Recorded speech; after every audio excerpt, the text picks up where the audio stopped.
Good evening, my friends, and welcome to another episode of Terror Radio Podcast. If this is your first time joining me, then welcome. This is a podcast dedicated in bringing you the best of horror and thriller, old-time radio broadcasts, as well as original stories.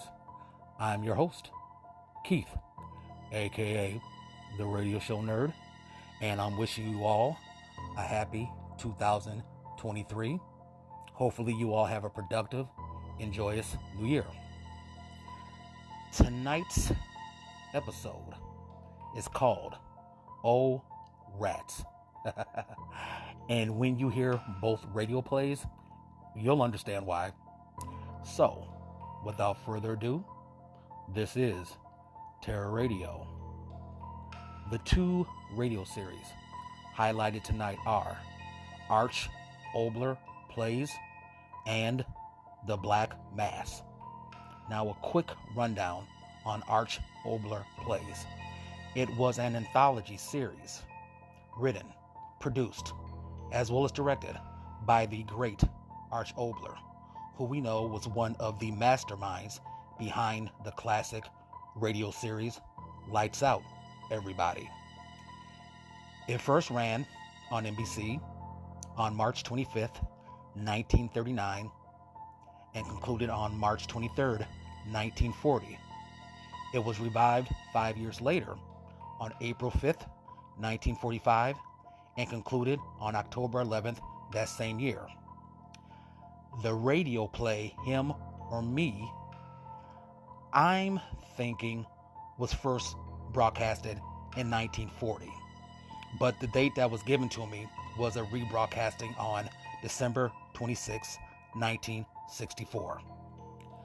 Following that is a radio adaptation of H.P. Lovecraft's short story, The Rats in the Wall.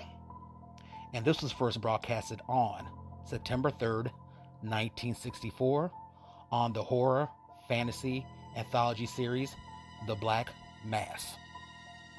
So, you all know the drill.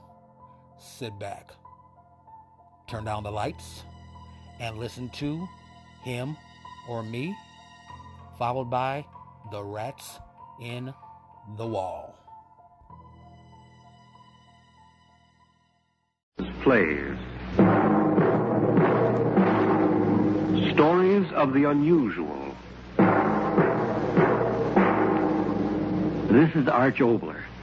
Tonight's play is somewhat ungrammatically titled Him or Me because it's about an ungrammatical, unethical character whom we're all meeting all too frequently in our troubled world. If ever a playwright wrote a play in blood, that's the way I did this one. It begins after a short message. And now, Arch Obler's unusual play called Him or Me. Listen to the thoughts of Bill Carr.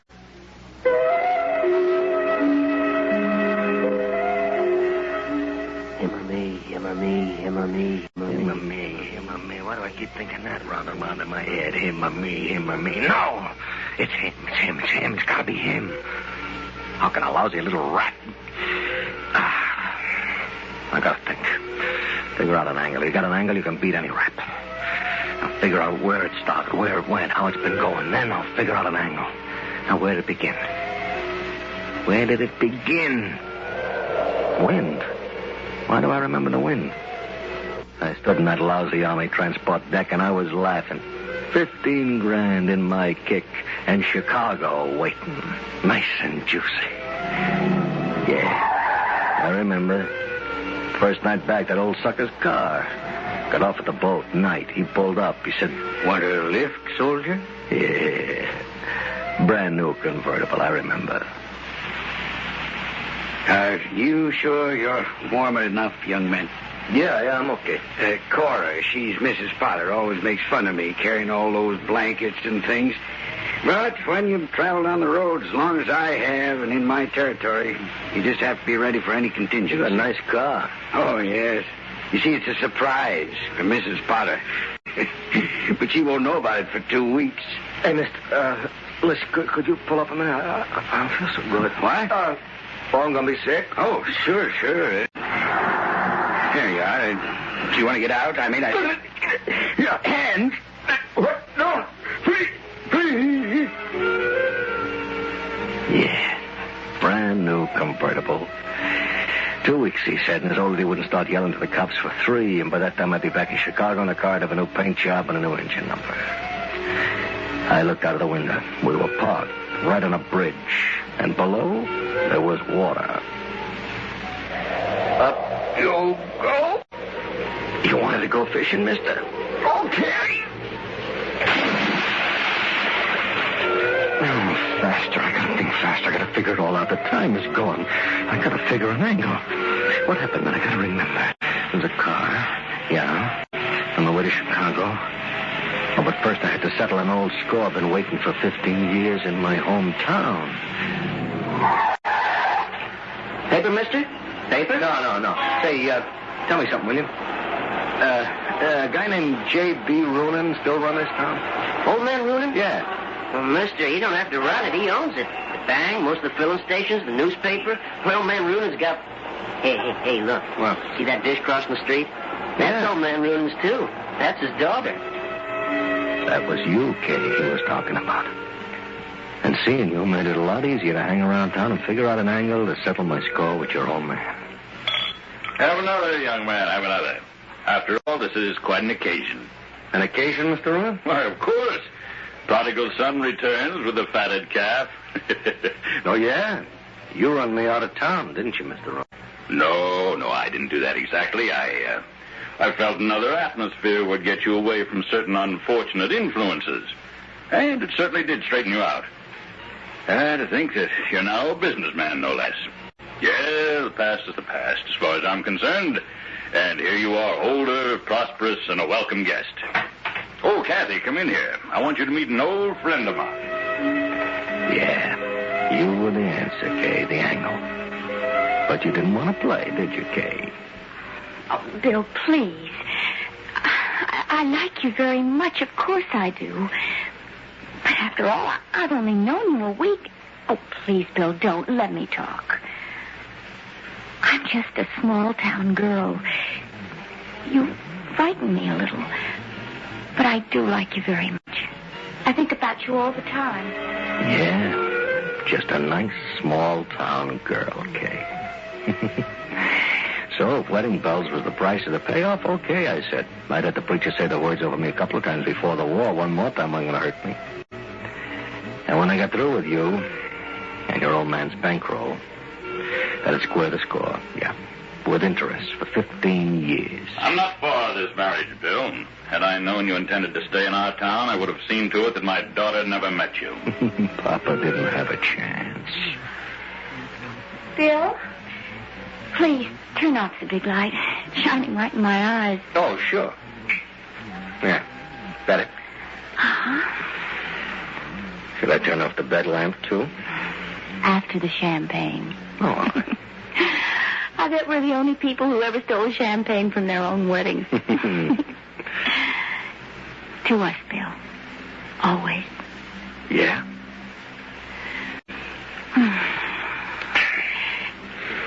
Bill? Well, here I am, married to you, and I love you. But I don't really know you. I've got to ask you something right now. Well, go ahead. All those years away from town, and then coming back all of a sudden, I've got to know, Bill. Did you come back because you didn't know she'd gotten married? I mean, Lily Ellis. Oh. Some people were saying you really left town because of her. Did you come back because of her, too? Lily Ellis. She said Lily Ellis for a minute I couldn't remember. Lily Ellis. Oh, that I married her, too? And then I remembered, yeah. Blonde gal I played around with. I said to Kay, no, baby, I don't even remember Lily Ellis. Now, how about another... And then, I remember, I started to get out of bed. My right foot touched the floor. Only it wasn't the floor. So something soft and warm. It bit. I fell over. I fell back on the bed. My elbow hit something. It was Kay. Screaming, running, her jaw to one side. And there was blood on my foot, and I knew. A rat. I stepped on a rat, and he'd bitten me, and when I fell back, I hit Kay's jaw, and I'd broken it. Rats! Rats! What do you mean, rats? It's a brand new house. How could there be any rats? Drunk! And you hit her and you broke her jaw. Well, you won't get the chance to hurt her again. She's safe at home, and she's staying there. I'll get the marriage annulled. You went away, Mr. Ronan, when the door closed behind you. I knew that job was finished. It was no good. The weeks were wasted. I was out. Cold. All my scheming. The dough, the gal, the payoff. All of it finished by one lousy little rat. Only was there a rat? I sat down, me and a bottle, and the more I kept drinking, the more I kept thinking. Was there a rat? Was there a rat? I fell asleep. I woke up. A shot? Who? And then I saw a bottle of whiskey smashed on the floor. In my sleep, And then I saw something else. Animal tracks, wet animal tracks, running across the floor as if something went through the liquor. I got to my feet and I followed them across the room, through the door, and then they were gone. They were lost in the carpet, but now I knew there was a rat. I'll get you, you blasted rat. I'll get you as a Yeah, I stood there yelling. Nobody had ever got the best of me. Nobody. O'Bannon, Sam Contreras, Max Reaver dead, rotting. Nobody beat me. Nobody. I wasn't going away. I was staying there as long as it took me to get that rat. Him or me. That's when I knew it. Him or me.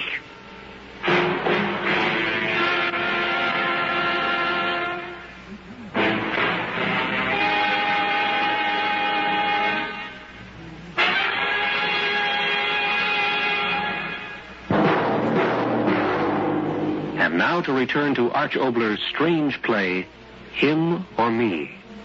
Listen to the thoughts of Bill Carr.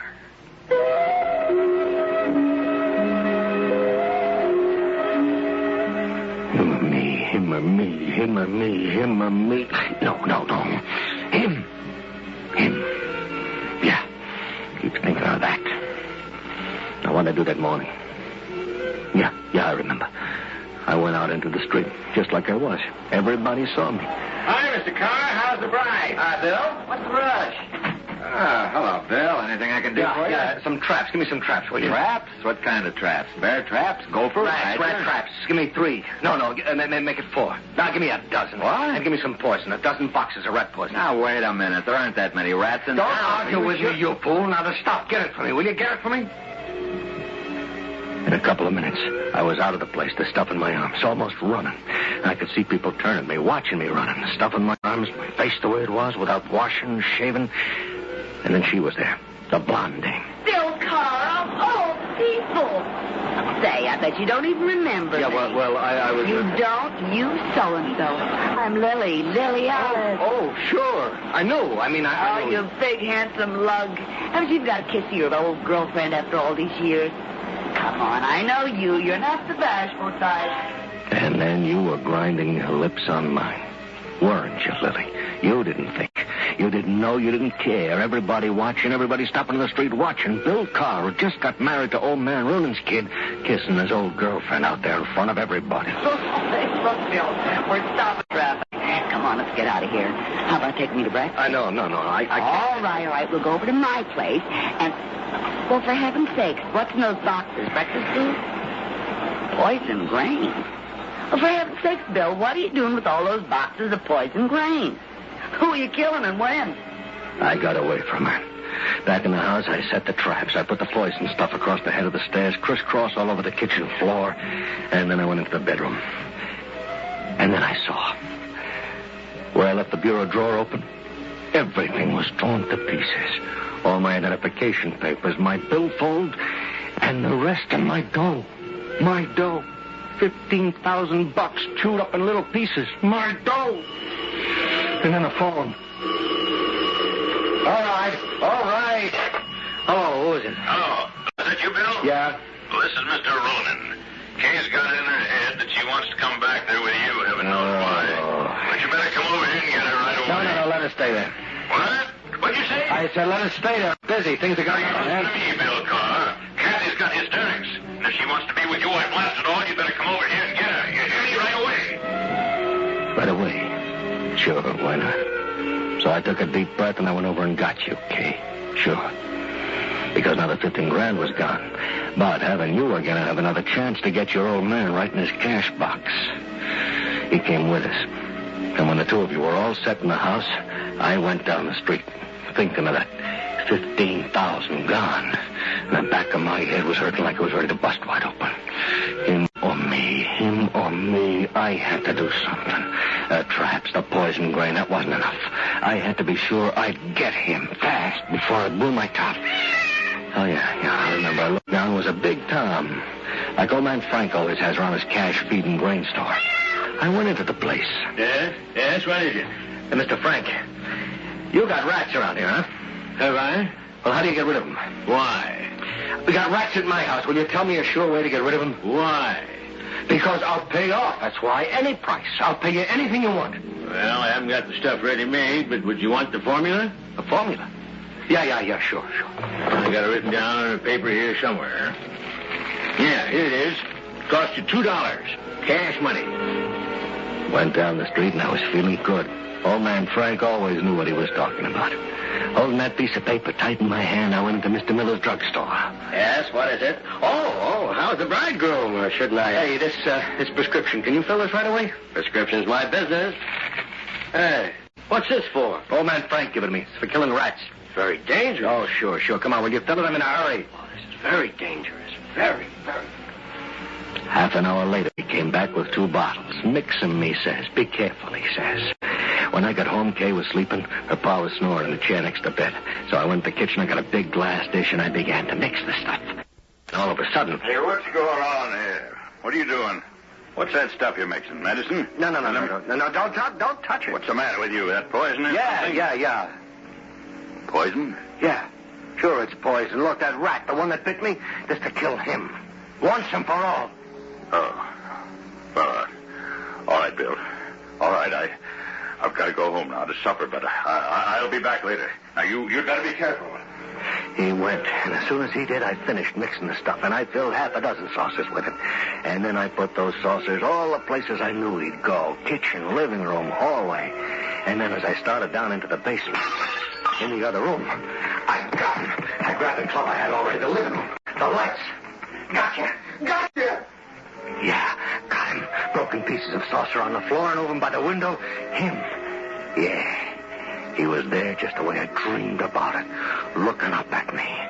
Yeah. What he looked like? He was big. Yeah. He was big. He was big as a tomcat. And he wasn't young. His fur was a gray that was an old gray. His head was sharp and pointed like a key to hell, with black, bright, beady eyes that knew all the answers in hell. Yeah, his eyes. Something crazy. Just in that minute he looked at me. He was that rat in that road near Frisco. Me in the car, him sitting by the man I'd killed, looking up at me. And all of a sudden he moved. The club in my hand went up. Then I began to laugh. Because whatever he was, wherever he came from, I saw he couldn't get away from me. Not anymore. His hind legs. That poison had done something to him. Now he was just crawling along. Just crawling like a big gray crab in a dirty fur coat. I took a step forward. He stopped crawling. Looked at me like he was trying to figure a way out. There wasn't no way out. He took another little side step toward the window. Window was partway open. Another little side step, his eyes on me. Okay, I said to myself, okay. 3 more steps, and then I'll give it to you. Took another step. But between that and the next step, he waited. A long time. Looking at me all the time, as if trying to figure out what I was thinking, what I was going to do. 1 more step, I said to myself. You got 1 step left. His claw started digging into the wood for another move, and then he changed his mind. But all of a sudden, I couldn't wait no more. Now, I swung the club. He wasn't there. Where he got the strength from, I don't know. He threw himself to one side of my club, missed him, and then he was gone. I stood there like I was struck dead. And then I heard Hey, I'm coming. Yelling, waving the club, I ran to the bedroom. Kay, you were sitting up in the bed pointing your finger. I saw him on the floor moving toward you. I swung the club. And the light went up. I swung blind in the dark. But I felt the club hit and crush. And then you, Kay. You were quiet. I didn't have a chance. No. The way I broke your jaw on our honeymoon. Another girl coming back to town and kissing me. And me going around town to get the poison. And what the druggist said. What your pa said about the poison drink and the way I acted. What they dug up on me in Chicago. I didn't have a chance. Him or me, him or me, him or me, him or me. Clock. Why do I hear a clock? Time, yeah. I gotta have more time. An angle. I ain't figured out an angle. Nobody's ever licked me. Nobody. Now, how can a dirty, lousy little rat lick... Straps. You're putting straps on my feet? My hands? Mask over my head? They're gonna burn? Him or me? I guess it's me.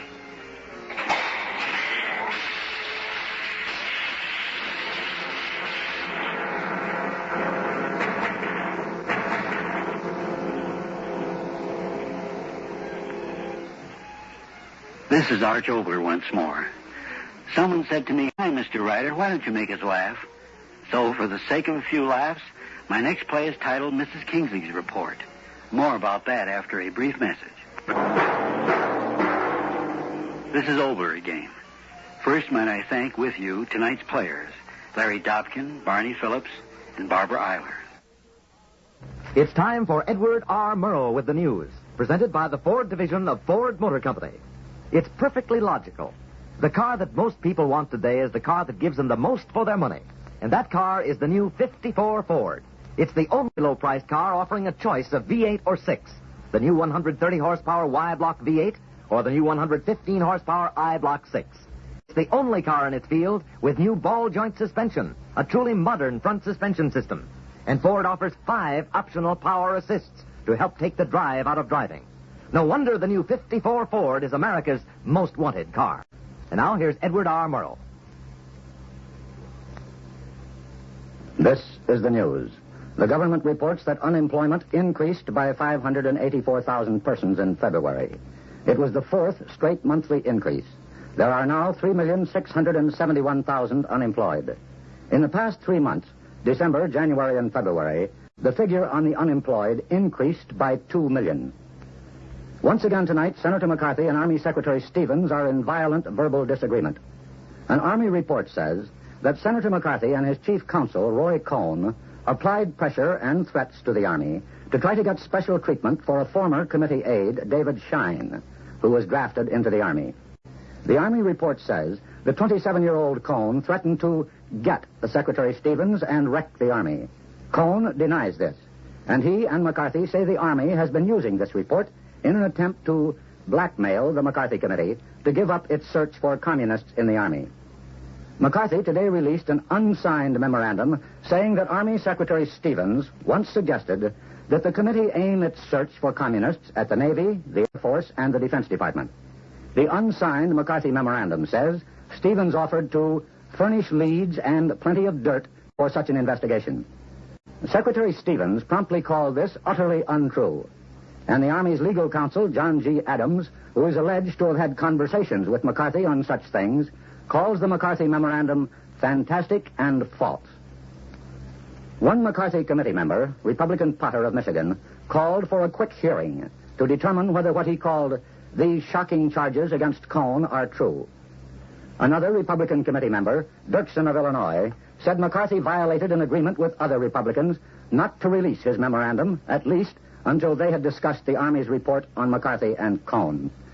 Dirksen says the present controversy has gone far enough. The 3 Democrats on the committee want an early hearing on the Army's report. So does Republican Senator Munt, another member. Senator McCarthy left Washington today to make some speeches in Wisconsin. I am obliged to assume that most people have on their minds matters of more considerable substance than Senator McCarthy's opinion of this reporter, or my opinion of him. However, it might serve some purpose to set at least some part of the record straight. Let us begin with the subject of the Civil Liberties Union. Here is Senator McCarthy's statement on that subject, recorded while he was interrogating Reed Harris.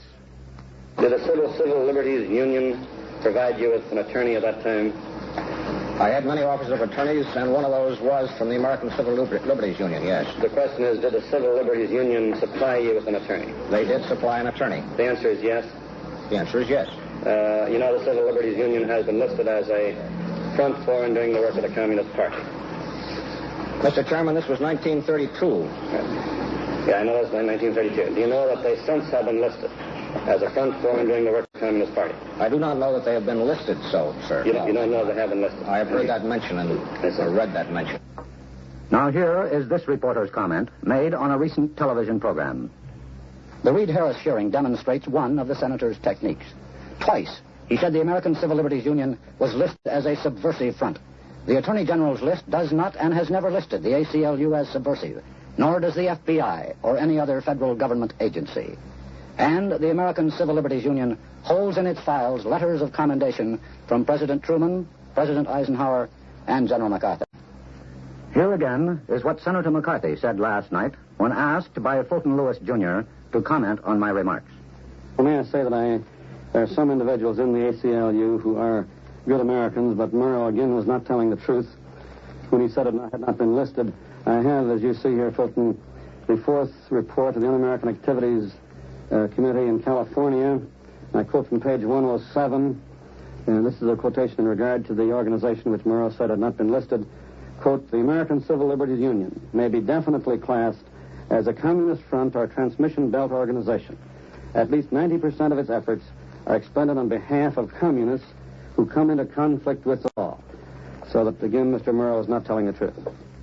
I specifically stated the Attorney General's list, the FBI, and any other government agency. Someone lied. There's no doubt about that. Now let us turn to another subject. Mr. Lewis last night asked the senator to comment on a television program of which I am the editor. Here is Senator McCarthy's reply. I have no hesitation in giving it such circulation as this broadcast may enjoy. I may say, Fulton, that I have a little difficulty answering the specific attacks that he made because I never listened to the extreme left-wing, bleeding heart elements of radio or television. The senator may have me there. I may be a bleeding heart, being not quite sure of what it means. As for being extreme left-wing, that is political shorthand. But if the senator means that I am somewhat to the left of his position and of Louis XIV, he is correct. Now, here are the facts about that Moscow summer school.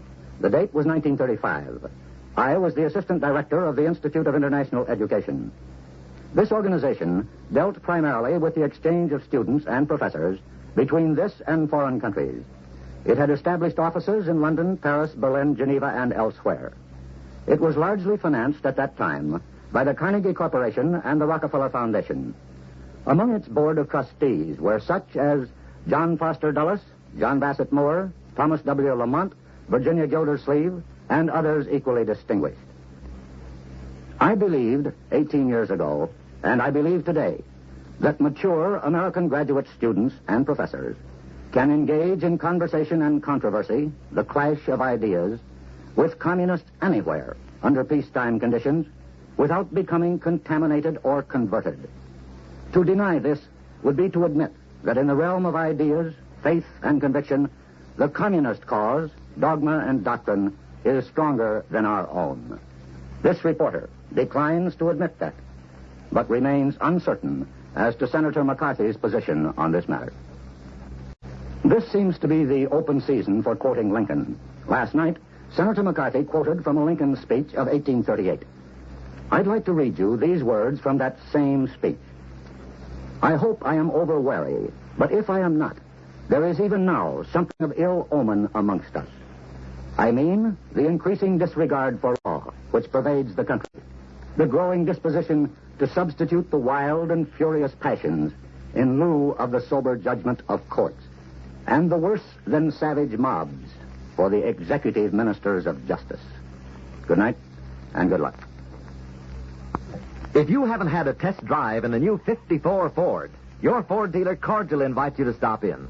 While you're there, be sure and try Ford's 5 optional power assists. They really take the drive out of driving. After your test drive, you'll ask yourself, why pay more than the price of a new 54 Ford? You can't buy better. Listen to Merle on Monday, when he will again be presented by the Ford.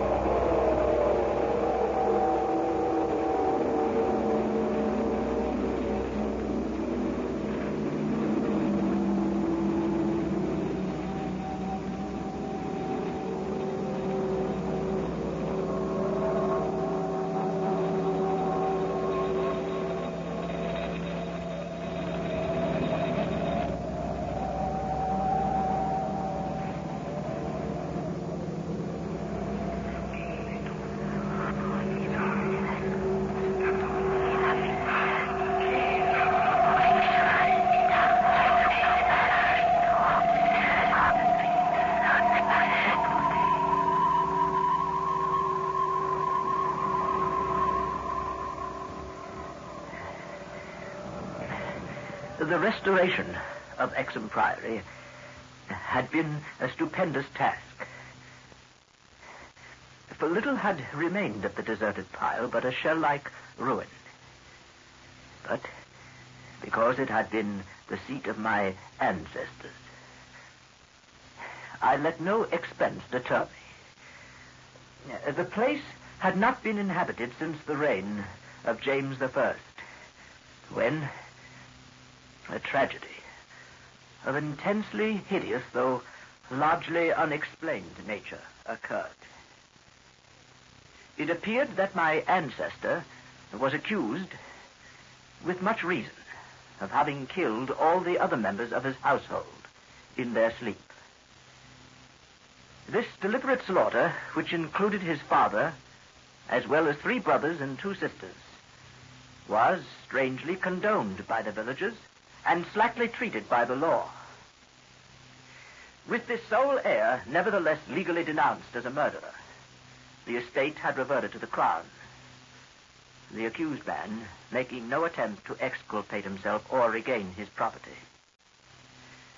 Shaken by some horror greater than that of conscience or the law, and expressing only a frantic wish to exclude the ancient edifice from his sight and memory, Walter de la Power fled to the United States, where, by the end of several generations, the family had achieved a proud and honorable, if somewhat reserved and unsocial, Virginia line. After the Civil War, the family moved north.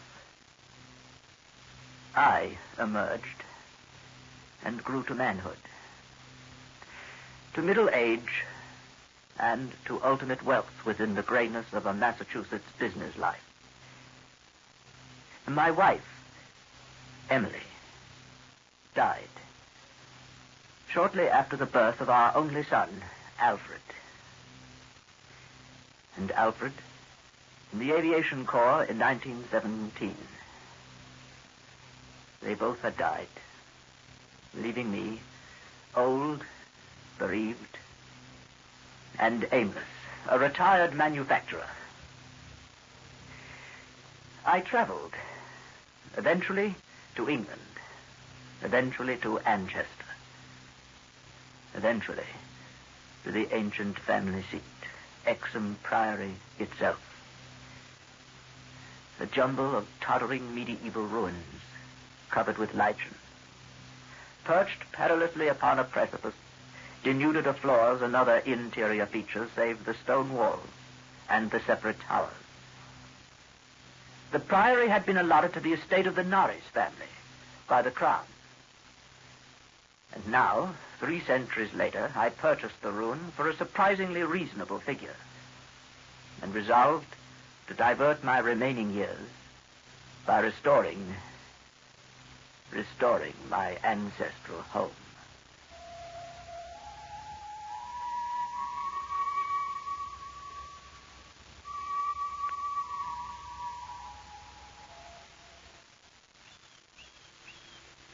I had secured the interest, assistance, and the friendship of Captain Norrie, whose knowledge of the place had been increased through the years by his having accompanied the many architects and antiquarians who loved to examine the strange relic. Mind your foot on that big stone over there. The architecture, you see, is peculiarly composite. Gothic towers resting over there on Saxon or Romanesque substructure. The foundation is of a still earlier order, blend of orders, I suppose, Roman or even Druidic or native Cymric, if legends speak truly. And merged on the one side, you see, down here, with the solid limestone of the precipice. Amiable Captain Norrie. The place and its ancestry had an almost consuming fascination for him.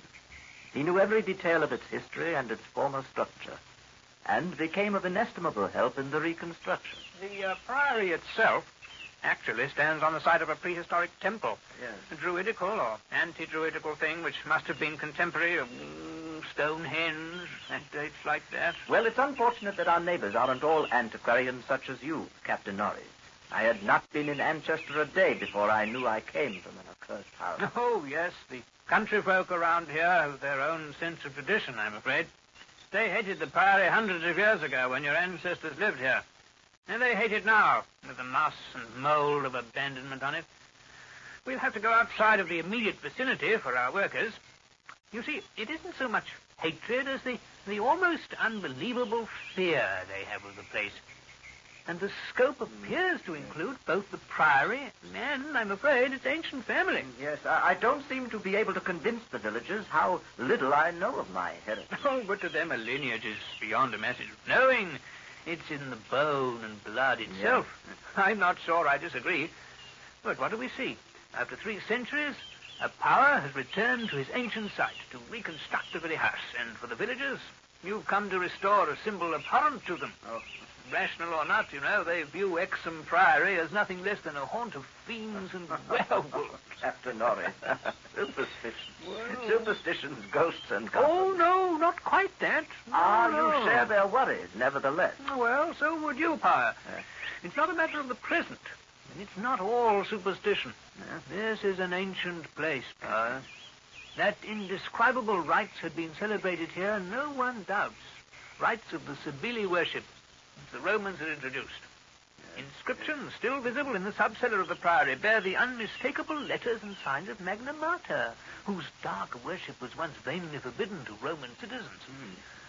About 1000 A.D., the place is mentioned as being a substantial stone priory housing a strange and powerful monastic order and surrounded by extensive gardens. You will see them right over there.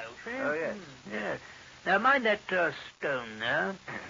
You know, the people didn't need any walls to keep them out. They were too frightened of the place altogether. It was never destroyed by the Danes, oddly enough. After the Norman conquest, it must have declined tremendously. There was no impediment when Henry III granted the site to your ancestor, Gilbert de la Poer, he was called then, first Baron Exham in, I think, 1261. Yes, well, then it's the location, the house, not the family that inherits the bad name. Well, they became aligned, you see, and not, so far as we know, unwillingly. True, before their occupation, the family bore no evil report, but something strange must soon have occurred. You know, in one chronicle, there's a reference to a de la Poer as cursed of God. It's a strange phrase. Village legendary had nothing but evil and frantic fear to tell of the castle. The fireside tales were of the most grisly description. All the... Mind your head, darling. All the ghastlier because of their frightened reticence and cloudy evasiveness. I'm afraid they represented your ancestors as a race of hereditary demons. What precisely happened, Norris? What went on? Well, there are the vaguer tales. Hackneyed spectral lore, perhaps. Wails and the usual howlings heard around the place. Graveyard stench after the spring rains. The servant girl who'd gone mad at what she saw in the full light of day in the priory. The accounts of vanished peasants are less to be dismissed, though not especially significant in view of medieval custom. Prying curiosity meant death, and more than one severed head had been publicly shown on the bastions around Exham Priory. Ah, yes. Well, it's difficult. A few of the tales were exceedingly picturesque. For instance, the belief that a legend of bat-winged devils kept witch's Sabbath each night at the Priory, a legend whose sustenance must explain the disproportionate abundance of coarse vegetables harvested in the gardens. But most vivid of all, there was the dramatic epic of the rats. The rats? Yes, the scampering army of obscene vermin which had burst forth from the castle a couple of months after the tragedy that doomed the place to desertion 3 centuries ago now. You know, a lean, filthy, ravenous army which had swept all before it and devoured fowl, cats, dogs, hogs, sheep, and, even 2 villagers before its fury was spent. Yes, around that unforgettable rodent army a cycle of myths revolves. Scattered among the village homes and brought curses and horrors in its train. Yes, and that was just 3 months after Walter de la Power had murdered his family and fled to Virginia. Yes, I should say about that. You know, one thing puzzles me about that murder. Walter de la Power must have known for years the sinister tales about his family, so that this material could have given him no fresh impulse. I can scarcely conjecture what discovery could have prompted an act so terrible. What had he witnessed or stumbled upon? Take this path downhill. Yes.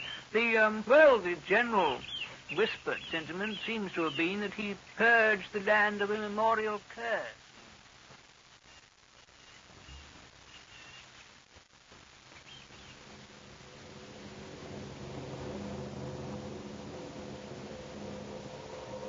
Such was the law that assailed me as I began, with an elderly obstinacy, the work of restoring my ancestral home.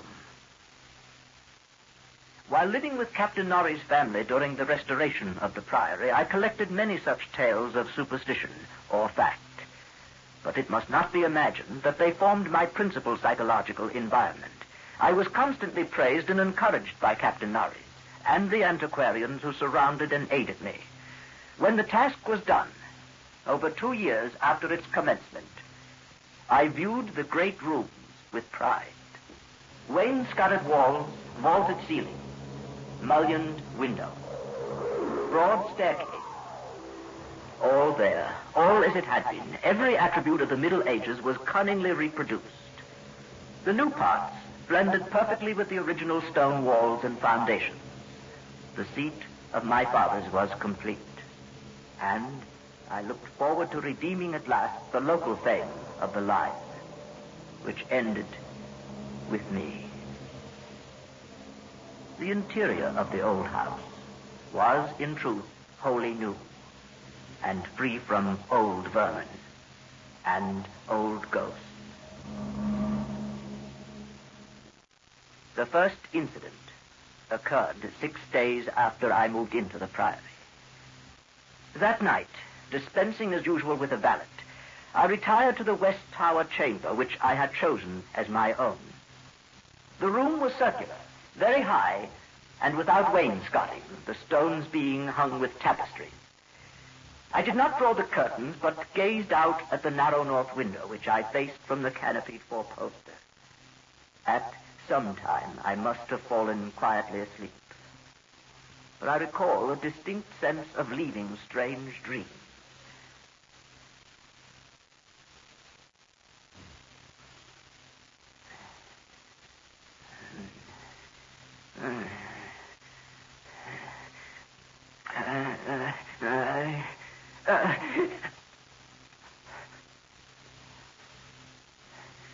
As I awoke, I found myself looking intensely at a point on the wall, a point to which my eye had nothing to mark it, but toward which all my attention was directed. Whether the tapestry actually moved, I cannot say. I think it did very slightly. But what I can swear to is that behind it I heard a low, distinct scurrying, as of mice or rats. Then it was gone. Some sort of effective echo, perhaps, coming from some other area of the house. There was no need of my looking behind the arras, for the walls were of solid stone, several feet thick.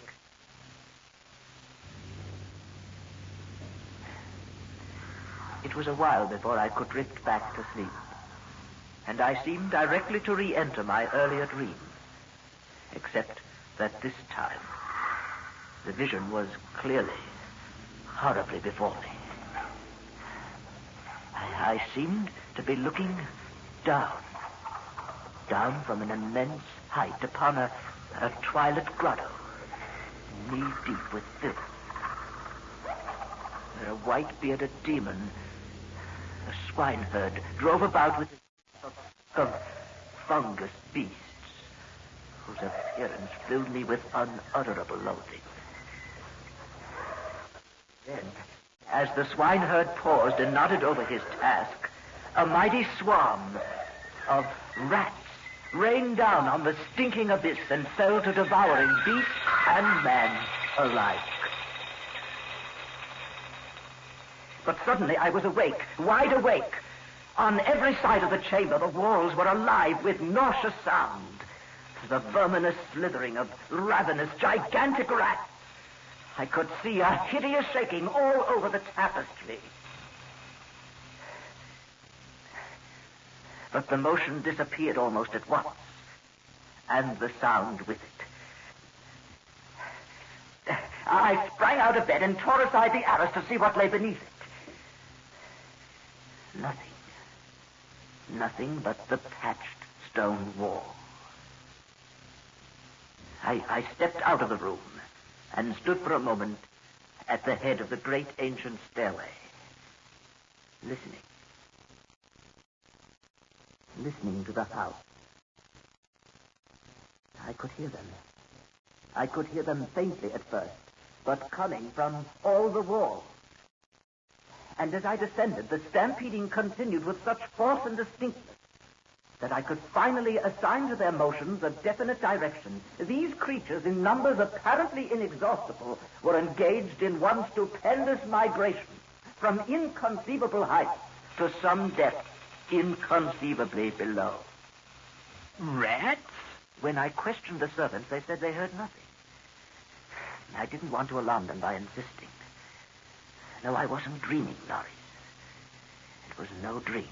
But there have been no rats at the Priory for 300 years. Even the field mice couldn't be found in these high walls. Wherever would they be found in walls of solid stone?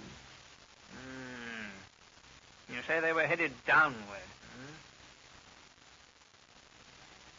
Captain Norris helped me explore the subcellar, but absolutely nothing untoward was found. We could not, however, repress a thrill at the knowledge that this vault was built by Roman hands. You see up here, it's not the debased Romanesque of the bungling Saxons, but the severe and harmonious classicism of the age of the Caesars. Look here at these inscriptions. T.M. Temp Dona Lucius Praecius Pontificatus. What is it? Attis. Yes. Attis. The reference made me shiver, but I had read Catullus and knew something of the hideous rites of the Eastern God, whose worship was so mixed with that of Cybele. Look, hold your lantern up here. No, not that one. That's by this stone block here. Oh, yes, I see. Yes, you see the design cut into it? A sort of rayed sun? That's not Roman. No, that's not Roman at all. It's of an earlier origin. These altars had merely been adopted by the Roman priests from some older, perhaps aboriginal temple on the same site. Come down here. Let's have a look down here. Norris and I determined to pass the night in the crypt, and couches were brought down by the servants. We retired with the lantern still burning to await whatever might occur. The vault was very deep in the foundations of the priory, and that it had been the goal of the scuffling and unexplainable rats, I could not doubt. But why? Why? As we lay there expectantly, I found my vigil occasionally mixed with half-formed dreams. I saw the twilit grotto and the swineherd, the fungus beasts wallowing in filth. They seemed nearer and more distinct. I could almost observe their features. Beasts, but not exactly beasts. They became more distinct as I watched, looking up at me. Terrifying,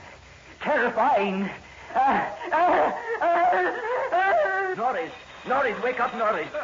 Wake up. What is it, Father? What's wrong? Did you hear them? Did you hear them, Norris? What? The rats. Rats? I heard nothing at all. Still downward. They were going still farther down. No. There are cellars below us, Norris. Cellars? Norris, was it hallucination? Was it madness? Why have they stopped? Why is it silent now?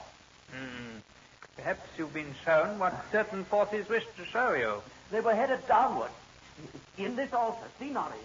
The lantern flickers at the crevice here between the altar and the floor. There must be some kind of... By Jove! There must be some way of descending, some door, some kind of entrance.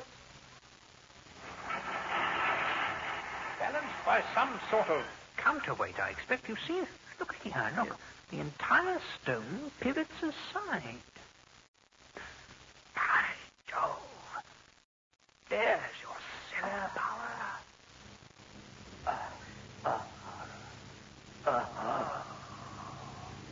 Stone steps descended into an abysmal dark, but sprawled across them as far as we could see. Skeletons. Attitudes of panic fear all over them. The marks of rodent gnawing. A ghastly array of human or semi-human bones. Creeping and semi-aped. We descended the hellishly littered steps. Horrifying, but extraordinary. Look here. Out through solid rock. Notice the strokes here. Look, according to the direction of all this passage must have been chiseled from beneath upward. No? Look at that. You notice the air? There's a cool movement of air. Probably some fissure in the cliffs above. Yes, look, Pa, the stairway ends here. There's light filtering down from somewhere up here. I can't quite see it, but... Harry, it must be morning outside. You know, almost enough light to see. It's a sort of grotto. Enormous. You can just barely...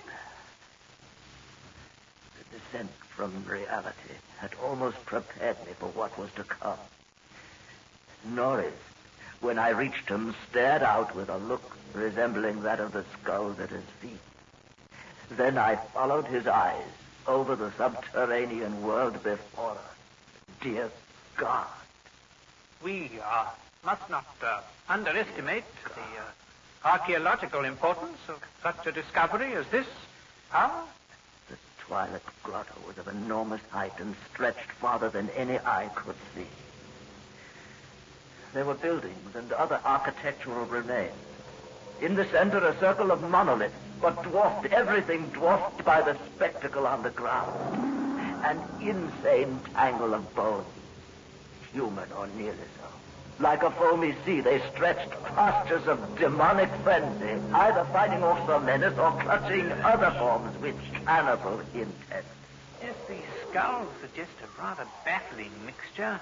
Mostly lower in the scale of evolution than Pithecanthropus, but in every case definitely human. Actually, some of them seem to be supremely and sensitively developed types. Horror upon horror. All the bones gnawed. Altars serving as butcher shop and kitchen. Mostly by rats. Cauldrons. Dining tables. Not all by rats, my Jack.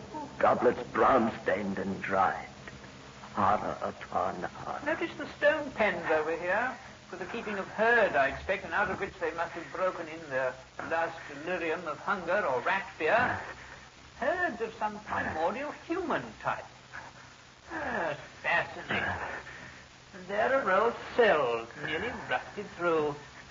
Their tenants still locked inside. And on the bony forefinger of one, a steel ring with my own coat of arms. Strange ideographic carvings here on some of the skulls. Here, look at this, Pa. You know, I believe they're Phrygian in origin. Cases of formally arranged bones with parallel inscriptions in Greek and Latin. Still downward, I could hear them. Where else could they draw me?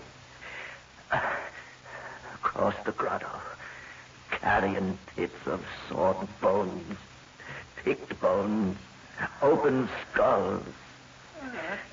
Nightmare chasms, unhallowed centuries grinning their unnameable fancies. Then to the edge of a depth hideously foreshadowed by my dreams. An apparently boundless depth. Power, there's no end to it. A great mouth, lined with human debris. Spewing, swallowing, yawning out from the primordial. Power, stay out of it, man. The rats, questing new horrors, determined to lead me on. I ran, following them.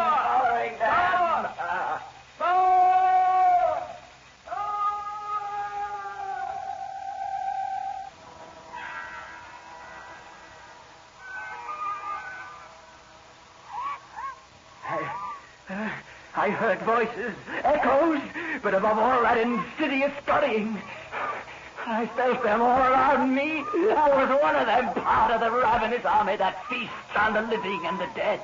Well, why shouldn't rats eat a deal of power, as a deal of power eat forbidden things?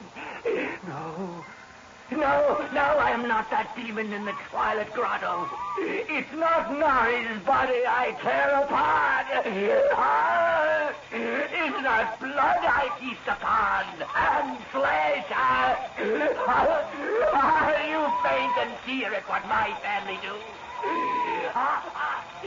Blood, I'll sting you. I'll learn you how to grunt. Words is wine, cathedral wine. Magna Mater.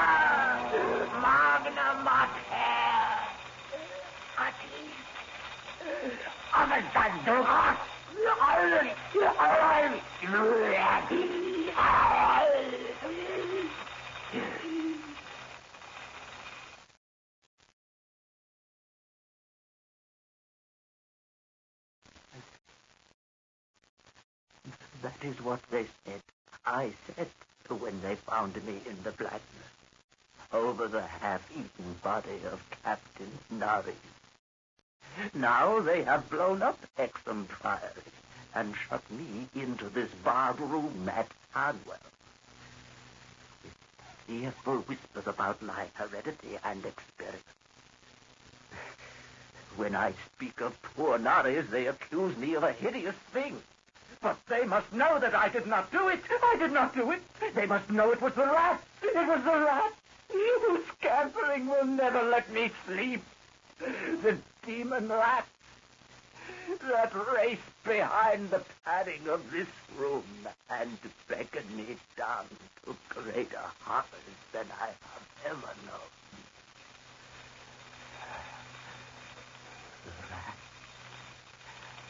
The rat they can never hear. The rat in the wall.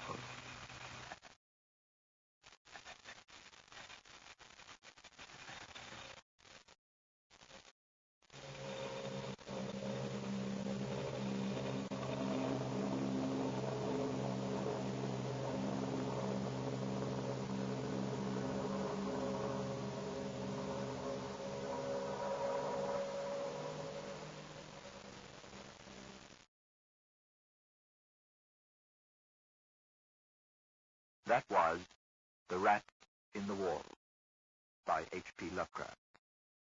The part of Captain Norris was played by Bernard Mays, and Powers was played by your host of the Black Mass, Eric Bauersfeld. The technical production was by John Whiting. And now, good night.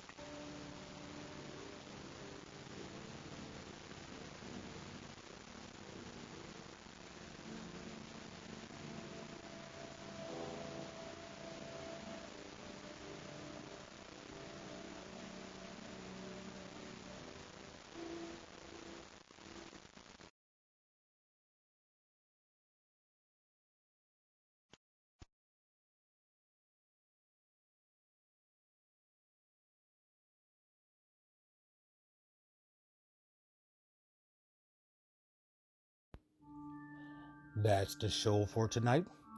I want to thank you all for listening. And remember, you can find me on Facebook at facebook.com radio_terror1970, or you can find me on Instagram at Radio Show Nerd, or Twitter at Radio Show Nerd 1. And if you want to drop me a line, say hello, a suggestion, a request, even a critique, please feel free to email me at radioshownerd@gmail.com. I also have a YouTube channel. Please check it out. Subscribe. Like the videos. Would be highly appreciated.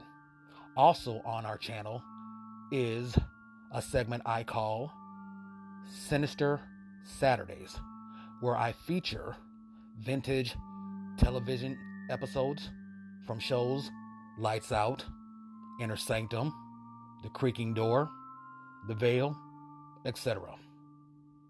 Again, this is your host, Keith, aka The Radio Show Nerd, signing off.